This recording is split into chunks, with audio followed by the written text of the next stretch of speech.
बाबा भोलेनाथ की सबसे बड़ी खासियत ये है कि वो अपने भक्त के सामने उसी रूप में पहुंचते हैं जैसा वो उन्हें देखना चाहें, और ऐसे ही एक अनोखे स्वरूप में वो देखने को मिल रहे हैं मध्य प्रदेश के मंडला में, जहां पर श्रीवास परिवार ने अपने घर पर ही बाबा बर्फानी का छोटा रूप तैयार कर लिया है। परिवार के लोगों का कहना है कि हम अमरनाथ के बर्फानी बाबा नहीं पहुंच पा रहे, इसलिए हमने बर्फानी बाबा को हमारे यहाँ स्थापित किया। उन्होंने बताया कि बर्फ के शिवलिंग तैयार करने के लिए उन्होंने नर्मदा का जल और साथ ही दूध लिया और उसे सांचे में लेकर फ्रिज में 1 सप्ताह रखा।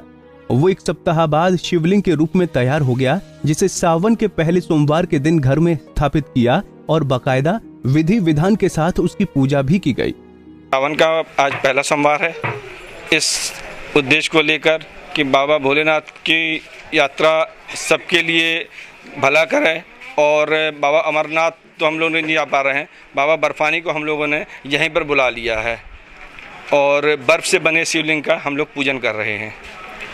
किस तरह से इसे तैयार करने में समय लगा, कैसा? जी, इसे मैं बनाने में लगभग 1 सप्ताह लगे हैं, और मेरे बड़े भाई दीपक श्रीवास जी ने भगवान भोलेनाथ को बर्फ़ के रूप में निर्मित किया है, जिसकी आज यहाँ पर हमारे घर में पूजा हो रही है। यहाँ पे अच्छा ये भी बताया जा रहा है कि नर्मदा के जल से तैयार किया गया है। जी, क्या है उसमें? जी भैया खुद गए थे नर्मदा जी मंडला में, और वहाँ से नर्मदा जल लेकर आए हैं, और उन्होंने उसमें दूध भी मिलाया हुआ है, और वो भगवान भोलेनाथ को नर्मदेश्वर रूप में आज हम लोग यहाँ पर पूजा कर रहे हैं। दर्शन को कितने लोग कहाँ से लोग यहाँ पे आ रहे हैं? दर्शन करने के लिए यहाँ से बमनी लोकल से भी, मंडला से भी, और हमारे परिवार के, हमारे समाज के, हमारे बमनी बंजर के अधिकतम लोग, बहुत से लोग आ रहे हैं। क्या नाम है? मेरा नाम देवेश श्रीवास है। वहीं इस मौके पर शिवजी को स्थापित करने आए पंडित भी इसे भोलेनाथ के अनोखे रूप से जोड़ते नजर आए। उन्होंने कहा कि ये एक तरह की जल मूर्ति है जिसके पूजन से घर में शांति आती है। भगवान तो योगी हैं, मतलब संसार के सबसे पहले योगी माने गए हैं, तो उस हिसाब से अपन उनकी पूजा करते हैं। तो जो जल मूर्ति है वो शांत है, योगी लोग जो रहते हैं वो शांत रहते हैं, तो अपन शांति को पाने के लिए जल मूर्ति का पूजन करते हैं। तो उसी हिसाब से यहाँ पर श्रीवास जी के यहाँ जल मूर्ति का जो इनका पूजन हुआ, तो इन्होंने क्या किया है कि नर्मदा जी से जल को लेकर आया और उससे शिवलिंग का निर्माण किया, और उससे रुद्राष्टाध्यायी, जिससे अमूमन अभिषेक होते हैं भगवान भोलेनाथ के, उसी से अभिषेक चल रहा है। इससे क्या है, शांति की प्राप्ति होती है जल मूर्ति से।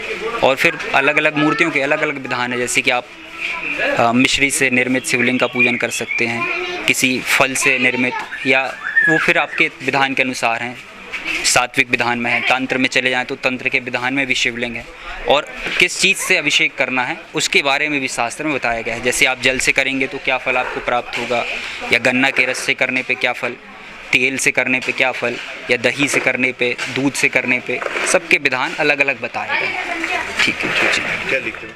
फिलहाल इस अनोखे शिवलिंग के दर्शन मात्र के लिए इस घर में दूर दूर से श्रद्धालु आने लगे हैं, और मंडला में ही बाबा बर्फानी का दर्शन करके धन्य हो रहे हैं। पंजाब केसरी टीवी के लिए अरविंद सोनी की खबर। हमसे जुड़े रहने के लिए हमारे YouTube चैनल को सब्सक्राइब करें और नई वीडियो की नोटिफिकेशन के लिए बेल आइकॉन को दबाएं।